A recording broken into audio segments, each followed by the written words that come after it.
அனைவருக்கும் வணக்கம். என்னதான் உன்னோட பிரச்சனைன்னு பிரஸ்காங்க கேள்வி கேட்கணுமா? சீமான், 2023 எதுக்கு நீ வந்து 50,000 ரூபாய் போட்ட? உன்னோட மதுரை செலவும் இருக்கான் இல்லையா, 1 கோடி கொடுத்தேன் அப்படின்னு சொல்லி ப்ரூட்டஸ் கிட்டலாம் சொல்லி என் மானத்தை வாங்கினா இல்லையா, அதெல்லாம் எதுக்கு பண்ணா அப்படின்னு சொல்லிட்டு நாங்கள் வந்து வழக்கு கொடுத்துருக்கேன். நீ ஆம்பளையா இருந்தால் எதுக்கு மதுரை செலவம் வந்து காப்பாற்றி விட்டுட்டுருக்கடா? எதுக்கு மதுரை செலவம் வந்து காப்பாற்றி விட்டுட்டுருக்க?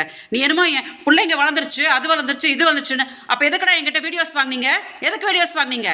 நீ வாங்கி வைப்ப, அப்போ நான் வாயை பொத்திக்கிட்டு இருப்பேன், அப்புறம் உங்கள் ஆட்களை வந்து டெலிகாஸ்ட் பண்ணுவேன்னு சொல்லி மெட்டுவாங்க. இதுக்குள்ளேயே நான் சாகணுமா? நீ ஆம்பளையா இருந்தால் வந்து இந்த மாதிரி அநாகரிகமாக பேசாத சீமான், அநாகரிகமாக பேசாத.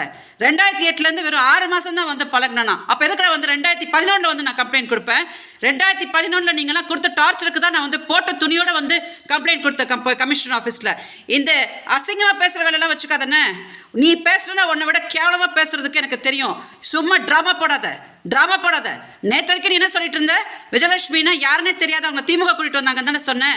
நேற்று தானே சொல்கிறேன், ஆமா நான் 50,000 ரூபாய் கொடுத்தா அப்படின்னு சொல்லிட்டு. எதுக்கு மதுரை செல்வம் எங்கிட்ட வீடியோஸ் வாங்கிட்டு இருந்தான்? எதுக்கு நீ வந்து எங்கள் அக்காவுக்கு வாழ்த்துக்கள் அமிச்ச?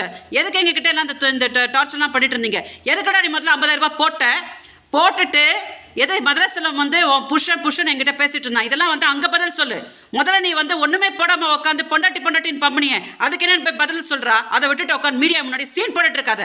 கேவல பிடிச்ச பொம்பளையா ஒன்னே மாதிரி ஒரு துப்புக்கட்ட நாய் கூட வாழ்ந்தேன் பாரு. நான் தாண்டா, எனக்கு தாண்டா வந்து கேவலம். ஒன்னே பெருசாக வேணும், பெரிய ஆள் மாதிரி பேசாத.